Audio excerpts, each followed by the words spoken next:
This is the mini lesson on greatest common factor and least common multiple.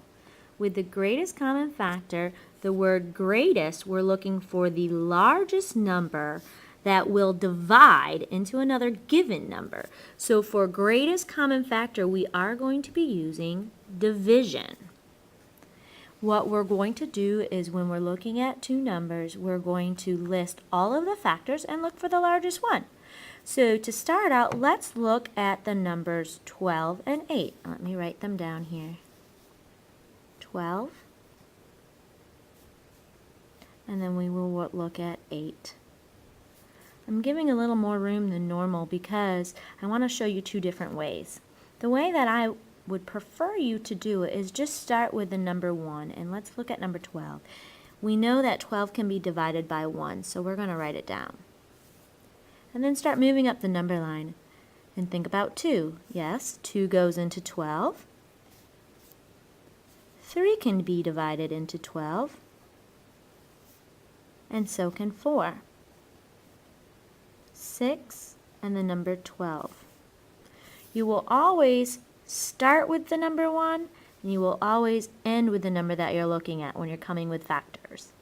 There's another trick. Once you get to two numbers that multiply together to make 12, you can work backwards. It's 3 times 4 makes 12, and if you look, 2 times 6 makes 12, and 1 times 12 makes 12. The other way to do this when you're looking for factors of 12 is to do factor pairs. So right here, starting with the number 1, we know that it's 1 times 12. 2 times 6. 3 times 4. The next number after 4 would be 6, which is covered. So these are all of the factor pairs that make 12. Now that we're finished looking at 12, we do need to look at the number 8. 1 goes into 8, 2 goes into 8, 4 goes into 8, and 8 goes into 8. You know you've got them all covered when you can have two numbers next to each other that equal the number, and then work your way backwards. Okay? Now we're going to look at our factors. Let me zoom in on these factors here. And we're looking for the largest one they have in common. And what I'm seeing is the largest number that they both share would be 4. So 4 is the greatest common factor between 12 and 8. So again, this is an easy concept. You really need to write down every single number that can divide into 12 evenly. You write down every number that can divide into 8 evenly. And you are looking for the largest one they have in common, the largest or the greatest. And we call this greatest common factor. You might also hear it as greatest common divisor, greatest common denominator. Let's take a look at least common multiple, which is the opposite of greatest common factor. First off, we're looking for the smallest number now, and instead of looking at division, we're going to be looking at multiplication. This one's actually a little bit easier. So what we're doing is we're just doing a multiplication table of the given number. So let's start with the number 3. 3 times 1 is 3. 3 times 2 is 6.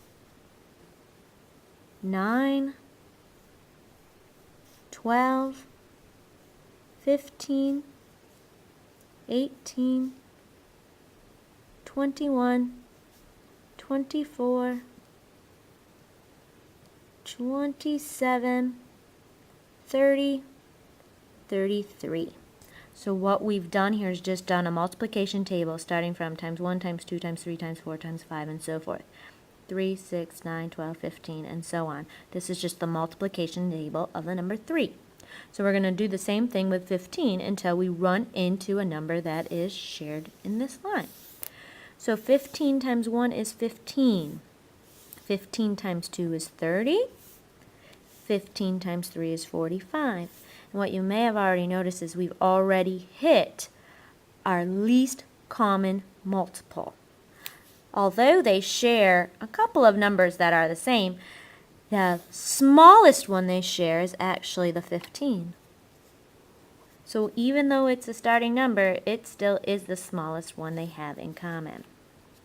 So let's also look at maybe the numbers. Let's see here. Let's do 2 and 7.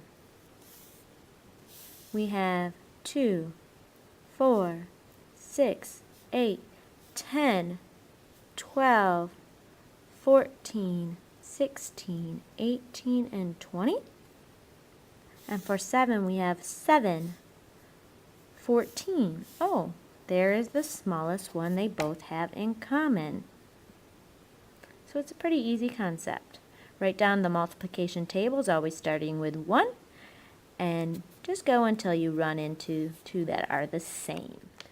Okay, when we get to story problems for greatest common factor and least common multiple, at first it can look a little tricky and you can think, gosh, I really don't know which one these are. But this is when you really need to focus in on keywords that are going to be similar to the words greatest or least. So let's look in on this story problem right here.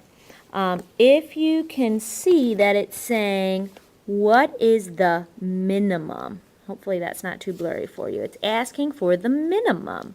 So in terms of greatest common factor or least common multiple, minimum is saying a small amount. So this would be an LCM problem. And in this problem, there are two numbers. There is the number 52 and the number 18. So this very long problem is actually just a least common multiple problem between the numbers 52 and 18. Let's look in the workbook now.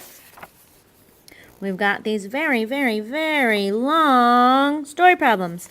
But if we look, it's asking for what is the least number of packs they should buy. And the numbers that are in here are 30, 3, and 6. So all this really, really, really long problem is asking for is the least common multiple between 33 and 6. Okay, let's look at greatest common factors. Generally, it's going to say the word greatest. So for this one, which will be an upcoming nightly assignment, it's saying what is the greatest possible length of each piece. So we find the important numbers. There's the number 48 and there's the number 80. So we're looking for the greatest common factor between those two numbers. If we look at this problem above it, we're saying what is the greatest number of groups he can make. And the story problem has to do with a collection of CDs. He has 16 CDs, 12 CDs, and 20 CDs. So we are finding the greatest common factor between them. So those ones are pretty obvious because of the wordings that they use. There are other ones that will not be as obvious. There are some that are talking about this person has 12 sandwiches, 18 apples, and 3 pieces of candy, and they want to make little sandwich bags. But it doesn't have the word greatest in it anywhere. But how you know it is a greatest common factor story problem is that they're breaking these up and they're putting them into bags. They're making groups, so they need to have a smaller number of bags. They're grouping them.